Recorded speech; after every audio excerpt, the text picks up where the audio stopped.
अपने जन्मदिन के मौके पर गुजरात के वरिष्ठ नेता शंकर सिंह वाघेला ने बगावती तेवर अपनाए। मंच से वाघेला ने कांग्रेस आला कमान पर निशाना साधते हुए कहा कि मैं पार्टी में हूं, लेकिन कांग्रेस ने मुझे पहले निकाल दिया है। वाघेला ने कहा कि ये मेरी जिंदगी का निर्णायक मौका है और मैं संन्यास लेने वाला नहीं हूं। मंच से वाघेला ने कहा कि 77 साल की उम्र में अभी तक खड़ा हूं तो सिर्फ जनता की बदौलत, इसलिए पार्टी का नहीं, प्रजा का भला होना चाहिए। वाघेला ने अपने भाषण में आरएसएस का भी जिक्र किया। वाघेला ने कहा कि आरएसएस से मेरा पुराना नाता है, लेकिन वाघेला ने साफ कर दिया कि वो बीजेपी में जाने वाले नहीं हैं। वाघेला ने कहा कि मैं सोनिया जी से मिला था और मैंने उनसे कहा था कि मैं कल कांग्रेस में रहूं या न रहूं, लेकिन बीजेपी में नहीं जाऊंगा। जिस पार्टी को खून पसीने से बनाई, एक दिन से सालों तक ये नो फ्यूचर नहीं था, उसको सरकार में लाने के बाद वो पराई होती पार्टी सरकार, क्या इनके लिए हम पराए हो गए? पराए होने के बाद सेल्फ रिस्पेक्ट होता है पब्लिक लाइफ में। आपको भी कहता हूं, आपके घर में हो, आपके पॉलिटिक्स पार्टी में हो, जहां भी आप हो, कभी भी सेल्फ रिस्पेक्ट से कॉम्प्रोमाइज मत करिए, दुनिया भागने गई। अक्टूबर 1996 से अक्टूबर 1997 तक वाघेला गुजरात के मुख्यमंत्री रह चुके हैं। वाघेला ने कुल 6 बार लोकसभा का चुनाव लड़ा था और 3 बार सांसद चुने गए। वाघेला पहले बीजेपी में थे, लेकिन नाराज होकर 1996 में राष्ट्रीय जनता पार्टी बनाई। वाघेला बाद में कांग्रेस के समर्थन से गुजरात में मुख्यमंत्री बन गए थे। गुजरात में इसी साल विधानसभा चुनाव होने हैं। ऐसे में वाघेला जैसे बड़े नेताओं का विद्रोह कांग्रेस की मुश्किल बढ़ा सकता है। जम्मू कश्मीर के पूर्व मुख्यमंत्री फारूक अब्दुल्ला ने एक बार फिर कश्मीर पर विवादित बयान दिया है। फारूक अब्दुल्ला का कहना है कि कश्मीर मुद्दे पर बातचीत के लिए अमेरिका और चीन जैसे देशों से मध्यस्थ के तौर पर मदद ली जानी चाहिए। फारूक अब्दुल्ला ने तर्क दिया कि 2 दोस्तों के बीच लड़ाई होती है और बातचीत से सुलह नहीं होती तो वो तीसरे के पास जाते हैं। यही उदाहरण देते हुए फारूक अब्दुल्ला ने कहा कि अमेरिका और चीन की मध्यस्थता लेना अब जरूरी है। फारूक अब्दुल्ला ने ये भी कहा कि पाकिस्तान से युद्ध नहीं कर सकते क्योंकि उसके पास एटम बम है। कुल मिलाकर फारूक ने पाकिस्तान की भाषा बोली और भारत के हौसले को तोड़ने की कोशिश की। कोई ना कोई रास्ता तो निकालना पड़ेगा। जब आप आज चीन से बात करने के लिए तैयार बैठे हुए हैं, युद्ध नहीं करना चाहते हैं, युद्ध हमारे लिए सोल्यूशन नहीं है, तो पाकिस्तान से भी बात करिए। एक ही दफा मिटा दीजिए इस बात को। रास्ता बातचीत का है। दोस्तों को इस्तेमाल कीजिए। हम तो कहते हैं कि साहब दुनिया में हमारे दोस्त हैं, उनको इस्तेमाल कीजिए बातचीत करने के लिए कि साहब हम हल करना चाहते हैं। पाकिस्तान शेलिंग करेगा, कभी रोकेगा नहीं। आपको गलतफहमी है कि पाकिस्तान रोकेगा जब तक आप उनके साथ कश्मीर पे बात नहीं करेंगे। अगर आप उससे बात नहीं करेंगे और आप समझेंगे कि ये रुक जाएगा, नहीं रुकेगा। Pakistan is a party to Jammu and Kashmir.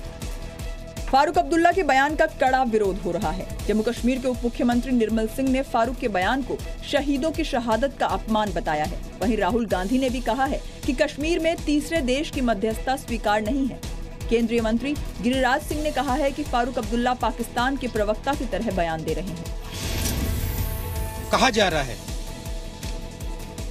कि चाइना से, पाकिस्तान से, इन लोगों से कश्मीर का डिस्कशन होना चाहिए। मेरी राय है कि Kashmir is India and India is Kashmir, और ये हमारा इंटरनल मैटर है, ये हमारा इंटरनल बिजनेस है और इसमें किसी का कुछ लेना देना। सारी बातें जो एस्टेब्लिश्ड हैं, और एक ऐसा व्यक्ति जो चीफ मिनिस्टर रहा है और इस प्रकार की भाषा बोले और भारत का जो रिजॉल्व है, उसका संकल्प है, उसको कमजोर करने की कोशिश करे, इससे ज्यादा भर्त्सना करने योग्य कोई बात नहीं हो सकती। मैं चाहूंगा, मैं उनसे मांग करता हूं कि माफी मांगे इस बयान के लिए और ये जो ओछी राजनीति है उससे बाज आए। फारूक अब्दुल्ला क्या बोले?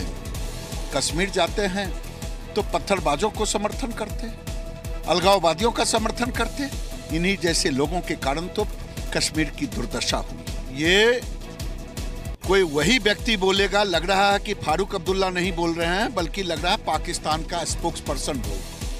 बीजेपी के महासचिव कैलाश विजयवर्गीय ने पूछा है कि जब फारूक मुख्यमंत्री थे तब उन्होंने क्या किया। वहीं केंद्रीय मंत्री कलराज मिश्र और संजीव बालियान ने भी फारूक के बयान की निंदा की है। सरकार जिस दिशा में काम कर रही है वो बहुत उचित है। फारूक अब्दुल्ला जी, आप मंत्री भी रहे हैं, आप मुख्यमंत्री भी रहे हैं और अब आप सलाह दे रहे हैं जब सारी की सारे आपकी योजनाएं फेल हो गई और आज कश्मीर जल रहा है, तो अब आपकी सलाह की ज़रूरत नहीं, सरकार सक्षम है और कब निर्णय करना है, किससे बात करना है, ये सरकार जानती है। ये फारूक अब्दुल्ला की अपनी बात हो सकती है। भारत सरकार को चीन और पाकिस्तान के बारे में कैसी स्ट्रेटजी बनानी चाहिए सबको अच्छी तरह से पता है। जब भी जैसी आवश्यकता होगी उसके अनुरूप भारत सरकार निर्णय लेगी। ये गलत बात है, वो एक सांसद हैं, मुख्यमंत्री रहे हैं पहले कश्मीर के, उन्हें ऐसा बयान नहीं देना चाहिए। ये बयान कहीं देश हित में नहीं है, हमें किसी की मध्यस्थता की आवश्यकता नहीं है। अगर कोई डिस्प्यूट है तो भारत समर्थ है खुद सुलझाने में, और हमेशा कोई भी सरकार रही हो सबकी नीतियाँ ये रही हैं कि इसमें किसी की मध्यस्थता की आवश्यकता नहीं है। उनको ऐसे बयान नहीं देने चाहिए, ऐसे बयान के कारण ही आज कश्मीर इस हालात में है। फारूक अब्दुल्ला ने कहा था कि भारत चीन का मुकाबला नहीं कर सकता। फारूक कह चुके हैं कि कश्मीर में हथियारबंद लड़ाकों की नई पीढ़ी आजादी के लिए लड़ रही है। पीओके पर भारत के दावे को विवादित बताते हुए फारूक ने कहा था कि पीओके भारत की बपौती नहीं है जिसे वो हासिल कर ले। भारत का हमेशा से यही रुख रहा है कि कश्मीर भारत का अभिन्न हिस्सा है और इस मुद्दे पर कोई तीसरा देश दखल नहीं दे सकता। भारत और चीन के बीच डोकलाम विवाद मामले में अब पाकिस्तान घुसने की कोशिश कर रहा है। डोकलाम विवाद भारत, चीन और भूटान के बीच है, लेकिन इस मुद्दे को लेकर भारत में पाकिस्तान के उच्चायुक्त अब्दुल बासित ने चीन के राजदूत से मुलाकात की। मुलाकात की आधिकारिक पुष्टि तो नहीं हुई है, लेकिन तय है कि ये मुलाकात हुई है। हालांकि इस मुलाकात की कोई तस्वीर भी अब तक नहीं आई है। अब्दुल बासित भूटान के राजदूत से भी मिल सकते हैं। अब्दुल बासित का कार्यकाल पूरा हो चुका है और अगले महीने वो पाकिस्तान जा सकते हैं। इस बीच उनकी मुलाकात यही कह रही है कि पाकिस्तान डोकलाम विवाद में अपनी एंट्री करना चाहता है। इसी बीच अमेरिका ने भी कहा है कि भारत और चीन के बीच डोकलाम के सीमा विवाद पर उसकी नजर है। अमेरिका ने ये सलाह दी है कि भारत और चीन बातचीत के जरिए इस मसले को सुलझाए। भारत हमेशा से कहता रहा है कि वो चीन के साथ बात करने को तैयार है। कल राज्यसभा में विदेश मंत्री सुषमा स्वराज ने साफ शब्दों में कह दिया था कि डोकलाम ट्राई जंक्शन है और समझौते के मुताबिक भारत, चीन और भूटान मिलकर इसे हल करने के लिए बाध्य हैं। हम जो इस भूमिका में आए वो इसलिए आए, जब तक चीन और भूटान की सीमा चल रही थी हमें कुछ नहीं था। हमारी अपनी सीमा विवाद चल रहा है, उसका हम लोग अपने आप हल कर रहे हैं। लेकिन ट्राई जंक्शन पॉइंट आते ही हमारा हित आ गया। अगर चीन यूनिलेटरली उस ट्राई जंक्शन पॉइंट के स्टेटस को बदल देता है तो सीधे सीधे फिर हमारी सुरक्षा को चुनौती होती है। आप कहते हैं कि हम क्या चाहते हैं, हम ये चाहते हैं कि अगर संवाद चल रहा है कि भाई अगर कोई बातचीत बैठकर करनी है तो दोनों अपनी अपनी सेनाएं हटाएं, तो कोई भी अनरीजनेबल बात भारत की तरफ से नहीं हो रही है। इसी बीच 27 और 28 जुलाई को भारत के राष्ट्रीय सुरक्षा सलाहकार अजीत डोवल ब्रिक्स मीटिंग के लिए चीन जा रहे हैं। अजीत डोवल का चाइना जाना बड़े सोच समझ के अच्छी डिसीजन है। इसके माध्यम से शायद कुछ सॉफ्टनिंग हो सके जो उस रवैये में जो चाइना ने अपनाया हुआ है, और मुझे साफ तौर पे लगता है कि कुछ ना कुछ जो है डिप्लोमेटिक मूव फॉरवर्ड अवश्य होगा। अगर दोनों साइड्स मिलके बायलैटरल टॉक्स करना चाहते हैं तो बायलैटरल टॉक्स हो जाएंगी, या जहाँ तक कि अगर स्थिति का सुधरने का मौका है। बट अगर स्थिति नहीं सुधर रही और चाइना उसका फायदा उठाने की कोशिश करेगा तो हिंदुस्तान अलाउ नहीं करेगा। 300 वर्ग किलोमीटर का इलाका चीन की चुम्बी वैली से सटा हुआ है। डोकलाम भारत में सिक्किम के नाथुला दर्रे के पास है। डोकलाम को ट्राई जंक्शन नाम से भी जाना जाता है। चीन की चुम्बी वैली का आखिरी शहर याटुंग है। चीन याटुंग से डोकलाम तक सड़क बनाना चाहता है। सूत्रों के मुताबिक पाकिस्तान भारत चीन के बीच सीमा विवाद को भड़काने की कोशिश में है। पाकिस्तान की फायरिंग में शहीद हुए सूबेदार शशि कुमार का आज अंतिम संस्कार कर दिया गया। जैसे ही शहीद शशि कुमार का पार्थिव शरीर उनके घर पहुंचा, घर वालों में चीख पुकार मच गई। घर वालों का रो रो कर बुरा हाल था। घर वाले तिरंगे में लिपटे अपने लाडले के पार्थिव शरीर से लिपट लिपट कर रो रहे थे। अपने वीर सपूत के अंतिम दर्शन के लिए पूरे गांव के लोग उमड़ पड़े। शशि हिमाचल प्रदेश के हमीरपुर जिले के गलोल गांव के रहने वाले थे। हर कोई आखिरी बार वीर जवान के दर्शन करना चाहता था। गली से लेकर घरों की छतों तक लोग अपने वीर सपूत के अंतिम दर्शन के लिए खड़े थे। गलोल गांव काफी दुर्गम और पहाड़ी इलाके में है, इसीलिए काफी दूर तक सेना के जवान शहीद को अपने कंधों पर शमशान घाट तक ले गए। नदी किनारे पूरे सैनिक सम्मान के साथ शशि कुमार का अंतिम संस्कार किया गया। घर वालों को अपने वीर शहीद पर गर्व है। श्रद्धांजलि तो एक देश का जवान हुआ है, पूरे देश की बनती है। हमें गर्व है कि हमारे पंचायत का या नियरबाई हमारे रिलेटिव में कोई वीर गति को देश के प्रति प्राप्त हुआ। जहां हमें इस शहादत का दुख है, वहीं पूरे क्षेत्र को इसके ऊपर गर्व भी है कि हमारे बीच का एक नौजवान देश की रक्षा करते करते शहीद हुआ है। उसको हम जहां भावभीनी श्रद्धांजलि देते हैं, वहीं इस परिवार को, इस क्षेत्र को, इस क्षतिपूर्ति के लिए भगवान शक्ति दे। 17 जुलाई को राजौरी में हुई सीमा पार फायरिंग में जवान मुदस्सर अहमद शहीद। 15 जुलाई को भी पुंछ में पाकिस्तान की फायरिंग में लांस नायक नसीर शहीद हो गए थे। 12 जुलाई को पाकिस्तान की फायरिंग में 2 जवान शहीद हुए थे। साल 2016 में 449 और साल 2015 में पाकिस्तान ने 405 बार सीज फायर तोड़ा था। इलाहाबाद में कांवड़ियों ने जमकर उत्पात मचाया। कांवड़ियों ने एक साथी के सड़क हादसे में घायल होने पर पथराव और आगजनी की। हंगामे और आगजनी की ये तस्वीरें इलाहाबाद के हंडिया इलाके की हैं। यहाँ कांवड़ियों ने जमकर उत्पात मचाया। एक कांवड़िये के साथ हादसा होने से नाराज उसके साथियों ने इलाहाबाद वाराणसी हाईवे को जाम कर दिया और हंगामा किया। कांवड़ियों ने सड़क पर खड़े वाहनों पर हमला करना शुरू कर दिया। देखिए कैसे सड़क पर खड़े ट्रक पर डंडों से हमला किया जा रहा है। कांवड़ियों ने 100 से ज्यादा गाड़ियों में तोड़फोड़ की। इतना ही नहीं, पुलिस चौकी में खड़ी एक गाड़ी को आग लगा दी। इस दौरान कांवड़ियों ने लूटपाट भी की। सड़क पर खड़े एक ट्रक से आम की पेटियां उतार ली। ये तस्वीरें देखिए, यूपी रोडवेज की इस बस के शीशे पूरी तरह से तोड़ दिए गए। निजी वाहनों से लेकर सरकारी बसों तक में जमकर तोड़फोड़ की गई। भीड़ का गुस्सा जब इन पर भी नहीं थमा तो भीड़ ने पुलिस चौकी को निशाना बनाया और चौकी में तोड़फोड़ और आगजनी की। दरअसल गुरुवार सुबह कांवड़ियों का एक जत्था संगम से गंगा जल लेकर वाराणसी जा रहा था। इसी दौरान सुबह करीब 6 बजे बड़ौत में सड़क पार कर रहे कांवड़ियों को ट्रक ने टक्कर मार दी। पुलिस ने घायल को तुरंत एम्बुलेंस में हंडिया के एक हॉस्पिटल पहुंचाया, लेकिन हालत बिगड़ने पर उसे दूसरी जगह शिफ्ट किया गया। इसी बीच कांवड़ियों में अफवाह फैल गई कि घायल की मौत हो गई है और पुलिस ने उसका शव गायब कर दिया है। इसके बाद कांवड़िये भड़क गए। चक्का जाम करने के बाद कांवड़ियों ने वाहनों पर पथराव शुरू कर दिया। उन्मादी भीड़ के सामने पुलिस भी लाचार नजर आई। एक बस ने एक कांवड़िये को टक्कर मार दी, जिससे वो गंभीर रूप से घायल हो गया। इस पे कांवड़िया आक्रोशित हो उठे और उन्होंने तोड़फोड़ की है, जिस पे मौके की पुलिस पहुंची और अन्य फोर्स भी बुलाया गया। स्थिति सामान्य है, कार्रवाई की जा रही है। कांवड़ियों ने 100 से ज्यादा गाड़ियों में तोड़फोड़ की। कांवड़ियों ने पुलिस चौकी में खड़ी एक जीप को भी आग लगा दी। करीब 4 घंटे तक कांवड़ियों की उन्मादी भीड़ ने जीटी रोड पर उत्पात मचाया। पुलिस ने कई अज्ञात लोगों के खिलाफ केस दर्ज किया है। महाराष्ट्र के धुले में एक व्यक्ति की सरेआम बेरहमी से हत्या कर दी गई। 7 से 8 हमलावरों ने हत्या की वारदात को अंजाम दिया। तस्वीरों में आप देख सकते हैं कि 6 हमलावरों के पास तलवार है।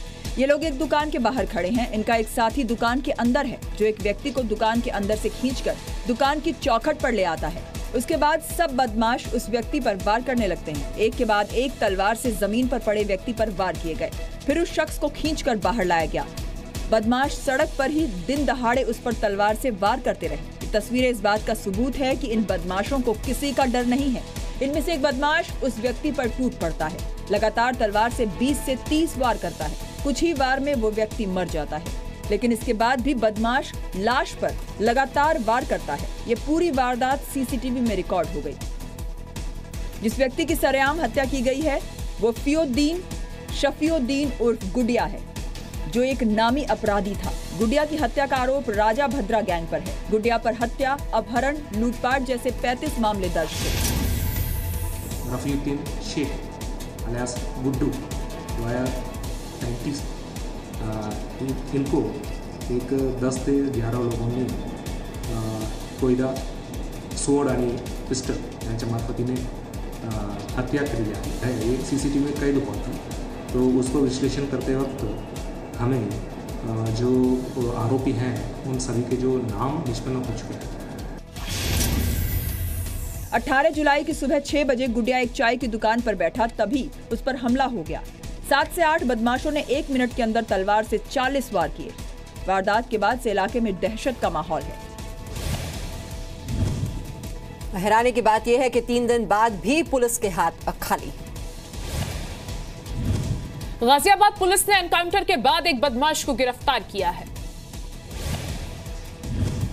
एनकाउंटर की तस्वीरें गाजियाबाद के कविनगर इलाके की है।